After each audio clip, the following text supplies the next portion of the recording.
ایسا نہیں ہوتا کہ پہلے ڈپریشن کا مریض بنے، اور وہ بھی کوئی اس کے ساتھ کوئی نیچر کے خلاف کوئی کام ہوا ہوتا ہے تو یہ کوئی دماغی چوٹ لگی ہوتی ہے۔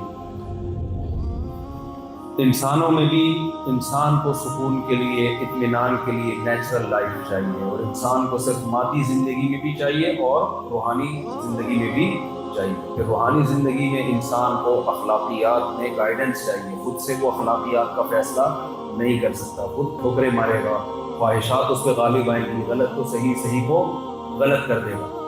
وہ گائیڈنس ہمارے پاس اسلام کے علاوہ ہمیں کہیں سے بھی نہیں ملتی۔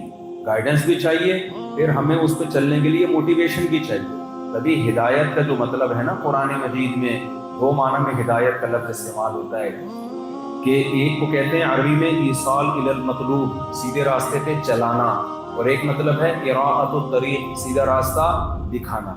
اب دیکھو قرآن میں آتا ہے اہدنا الصراط المستقیم، اے اللہ تو ہمیں سیدھا راستے پر چلا دے، ہے کہ نہیں ہے؟ دوسرے مقام پر آتا ہے وَهَدَيْنَاهُ النَّجْدَيْنِ، ہم نے دونوں راستے اس کو چلا دیے، دکھا دیے۔ اب سوال پیدا، اللہ ایک طرف کہہ رہے میں نے ہدایت دے دی ہے، ایک طرف کہہ رہے مجھ سے ہدایت مانگو، تو دے دی ہے تو مانگو کیوں بھائی؟ جو چیز دے دی گئی ہوتی ہے وہ مانگی نہیں جاتی۔ تو مطلب یہی ہے کہ وہاں ہدایت کا مطلب کچھ اور ہے، یہاں ہدایت کا مطلب کچھ اور ہے۔ ہدایت دو معنی میں استعمال ہوتا ہے، گائیڈنس دو معنی میں استعمال ہوتی ہے۔ راستہ دکھا دینے کو بھی گائیڈنس کہتے ہیں، اور دھکا دے کے چلا دینے کو بھی کیا کہتے ہیں؟ بھائی کوئی گاڑی جا رہی ہے سیدھے راستے پہ، اس میں بٹھا دیا تو یہ بھی گائیڈنس ہی ہے، تو چلا دینا اور دکھا دینا۔ تو اسلام کی گائیڈنس کے علاوہ آپ کے پاس سیدھے راستے پہ چلنا یا نیچر کو فالو کرنا، یہ اسلام کے علاوہ آپ کے پاس کوئی آپشن نہیں۔ یہ بیان میرا چل رہا تھا، تو اس میں آپ سے یہ عرض کر رہا تھا کہ دیکھو کسی کو بھی پہچانا جاتا ہے اس کی تعلیمات سے۔ تو 1400 سال پہلے رسول اللہ صلی اللہ علیہ وسلم کی جو تعلیمات تھیں، جبکہ آپ نے کسی یونیورسٹی میں نہیں پڑھا، آپ نے کسی اسکول میں نہیں پڑھا، کوئی ایسی کانفرنس نہیں تھی جہاں بیٹھ کے مشاورت ہوتی اور پھر ہمیں احکام بتائے جاتے، نماز ایسے پڑھنی ہے، زکوٰۃ ایسے دینی ہے، وغیرہ وغیرہ، کچھ بھی نہیں۔ قرآن نے جگہ جگہ یہ چیلنج کیا، وما تخطہ بیمینک، کہ یہ قرآن جو ہے آپ کے دائیں ہاتھ میں ایک لفظ نہیں لکھا۔ جس پیغمبر کی زندگی الف اور با کے فرق کے بغیر گزر جائے، کبھی تو جیسے وہی نازل ہوتی تھی نا، بخاری میں ہے نبی صلی اللہ علیہ وسلم فوراً کسی صحابی کو جو لکھنا پڑھنا جانتے ان کو بلاتے تھے۔ زید ابن ثابت کو بلایا آپ نے، چلو بھائی لکھو، وہ کاتب وہی تھے، لکھنا جانتے تھے وہ، تو وہ لکھا کرتے تھے۔ ہمارے نبی صلی اللہ علیہ وسلم لکھنا پڑھنا نہیں جانتے۔ یہی وجہ ہے کہ آپ دیکھو قرآن مجید میں بعض گرامر کی مسٹیک ہے کتابت کے لحاظ سے، جس کو ظاہری لحاظ سے میں مسٹیک کہہ رہا ہوں، حقیقت میں تو وہ مسٹیک نہیں ہے، لیکن ظاہری لحاظ سے وہ کیا ہے؟ مسٹیک ہے۔ ایک مثال دیتا ہوں میں اس کی، دیکھو قرآن مجید میں جو لوگ عربی جانتے ہیں نا، عربی زبان پڑھے ہوئے، عربی گرامر، ان کو پتہ ہے کہ فعل جو ہے نا، فعل جو جس کو ہم عربی میں فعل مطلب سینٹینس، پورا جملہ، اس میں جب عین نون زبر ان آتا ہے اس میں تنوین کبھی بھی نہیں آتی۔ جیسے بھائی کتابن، دو پیش گلے میں ہے نا، کیونکہ کتاب ناؤن ہے، یہ فعل نہیں ہے، یہ کوئی سینٹینس نہیں ہے۔ سینٹینس کیا ہوتا ہے؟ اس نے کیا، اس نے مارا، اس نے یہ کیا، اس نے کیا، استغفر اللہ، اس نے ایک ہی کی، اور وغیرہ وغیرہ، ٹھیک ہے نا؟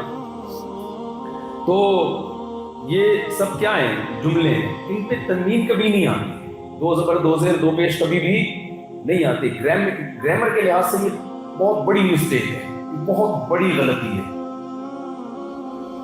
لیکن ہم دیکھتے ہیں پہلی سورت جو نازل ہوئی، کلا لئن لم ینتہی لنسفعا بالناصیہ، نسفعا جو ہے نا یہ سینٹینس ہے، اس کا مطلب ہے ہم ایسے شخص کو پیشانی سے قیامت کے دن پکڑیں گے جو ہماری آیات کا انکار کرتا ہے، سزا دیں گے، پیشانی سے پکڑیں گے۔ یہ سینٹینس ہے یا نہیں ہے؟ فیوچر ٹینس ہے نا، یہ پورا ایک ٹینس ہے، یہ فیوچر تو ہونا یہ چاہیے تھا لنسفعن میں عین کے بعد نون آتا، اصولی طور پر عین کے بعد کیا آنا چاہیے تھا؟ نون تاکید کا، کہ ضرور یہ کام ہم کریں گے، لیکن پروننسیشن اس کی تنوین جیسی ہے۔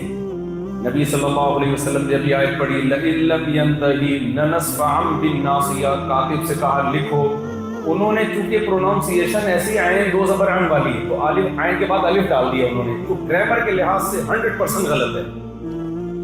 میں سمجھا پا رہا ہوں اپنی بات؟ لیکن پروناؤنسیشن کتابن کی اور لنسفان کی ایک جیسی ہے نا.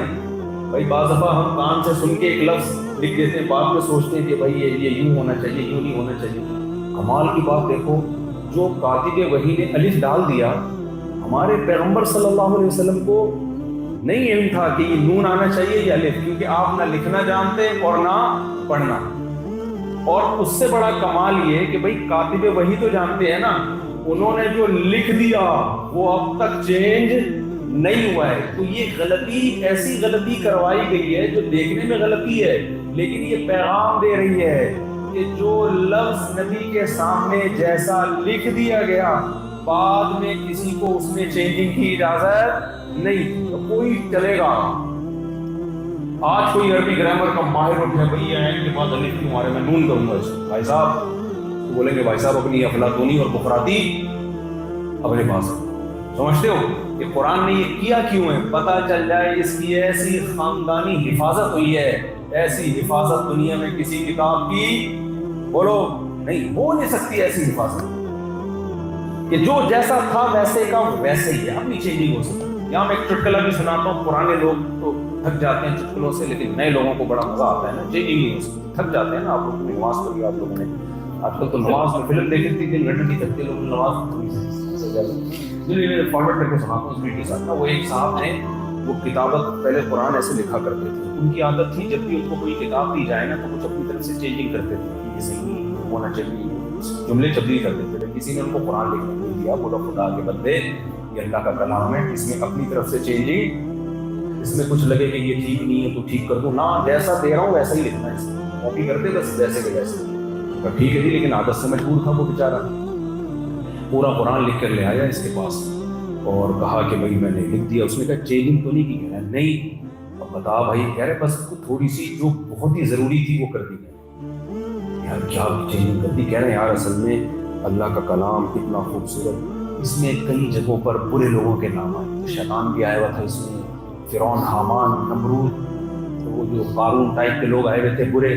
تو میں نے ان بروں کو نکال کے تیرے ابا، تیرے چاچا، تیرے ماموں کا نام ڈالا.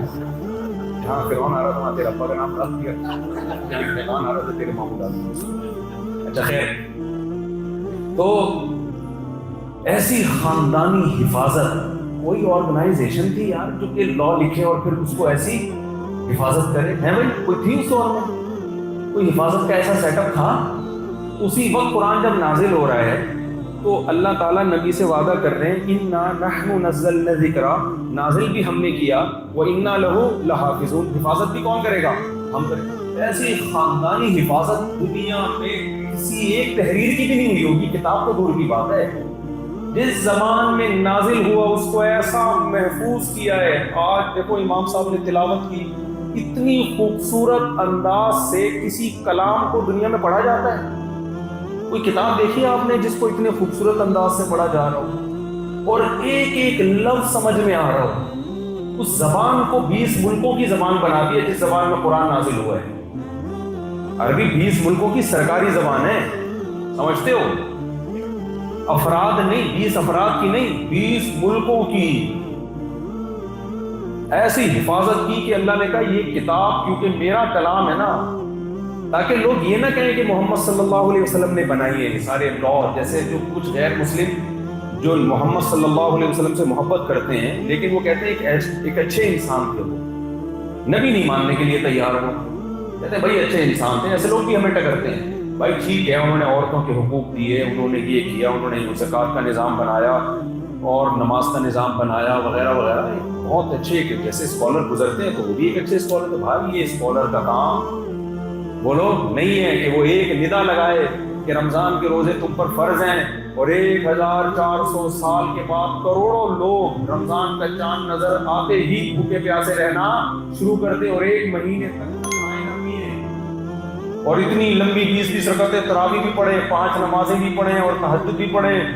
یہ نہیں ہو سکتا. کوئی موٹیویشنل اسپیکر کائنات میں ایسا اب تک بولو نہیں گزرا. پیغمبر گزرے ہیں، جتنے پیغمبر ہیں ان کی دیکھو، عیسیٰ ابن مریم کو آج دنیا میں سب سے زیادہ فالو کیا جاتا ہے، بے شک نام کی حد تک کیا جائے، کیوں؟ نسبت کس کی طرف ہے؟ اللہ کی طرف، اللہ کی طرف ہے نا نسبت۔ تو یہ اللہ کی مدد جب تک نہیں ہوگی اس وقت تک یہ اسباب کی دنیا میں ممکن نہیں ہے۔ نبی صلی اللہ علیہ وسلم کی حدیثوں کو کیسے محفوظ کیا گیا سند کے ساتھ، تو میں وہ بتا رہا تھا کہ نبی نے خواتین کے حقوق کا کیسا خیال کیا، اور طہارت آج دنیا کہتی ہے تہذیب یافتہ ہیں ہم، 150-200 سال پہلے آپ کو دنیا میں صفائی کا نظام نظر نہیں آئے گا، لیکن اسلام جب آیا، محمد صلی اللہ علیہ وسلم کو جو قانون سکھائے گئے اس میں سب سے پہلا آرڈر کیا تھا؟ صفائی۔ دنیا کے جتنے مذاہب دیکھ لو صفائی نظر، بعض مذہبوں میں تو گندا رہنا عبادت ہے، بعض مذہبوں میں تو کیا ہے، جتنے میلے ہوگے نا، صابن سے نہاؤ گے تو صابن کو صرف سے دھونا پڑے گا، کتنے میلے ہو جاؤ آپ، وہ کہیں گے آپ پہنچے ہوئے، یہ عامل ڈنگ ڈھنگ جو ہوتے ہیں نا یہی ہوتے ہیں۔ تو کیسا صفائی کا نظام دیا، ایسا نظام دیا صفائی کا کہ اب تک دنیا ایسا صفائی کا نظام پیش کرنے سے عاجز ہے۔ ان میں سب سے پہلے کیا پیٹ میں کیا جا رہا ہے، تو میں اس پر بیان کر رہا تھا کہ وہ روحانی نجاست سے بھی پاک اور جسمانی بھی، ظاہری کیا، بلڈ نہ ہو۔ تبھی ہمیں کیا حکم دی گیا، جانور یہودی بھی ذبح کرتے ہیں، کیونکہ موسیٰ علیہ السلام، تمام آسمانی مذاہب میں کیا ہے، اس کا خون نکالو اس کی باڈی سے، خون کھانے کی چیز ناپاک چیز ہے، گندی چیز ہے، اس کے اثرات آتے ہیں انسان پہ۔ تو تمام آسمانی مذاہب میں یہی ہے کہ جانور ذبح کر کے کھایا جائے، تو گندگی، پیٹ کی گندگی۔ اس کے بعد اچھا دوسری کیا کہ حرام نہ ہو، چوری کا مال نہ ہو، چوری کی چیز کی اسلام نجس کہتا ہے، کیا ناپاک کہتا ہے اس کو، یعنی وہ اخلاقی لحاظ سے گندگی ہے، وہ بھی کیا کر دیا آپ کے اوپر۔ دیکھو غیر مسلم جب چوری کرے گا اور کھائے گا تو اس عمل کو اللیگل کہے گا، حرام نہیں کہے گا۔ ہم دو باتیں کہیں گے، ایک اللیگل ہے اور ایک کیا ہے، حرام ہے۔ اللیگل کا مطلب گورنمنٹ لا کی آپ مخالفت کر رہے ہو، یہ ایک الگ جرم ہے۔ دوسری بات یہ حرام بھی ہے، ناپاک ہے، نجس ہے، یہ ایک الگ جرم ہے۔ تو اسلام میں اس کی برائی کم ہوئی یا بڑھ گئی؟ بولو نا، بڑھ گئی نا۔ چوری کر کے کھانا، اور آسان مثال سے سمجھاتا ہوں، بہت سے غیر مسلم کہتے ہیں چور کا ہاتھ کاٹنے کا حکم کیوں ہے اسلام میں؟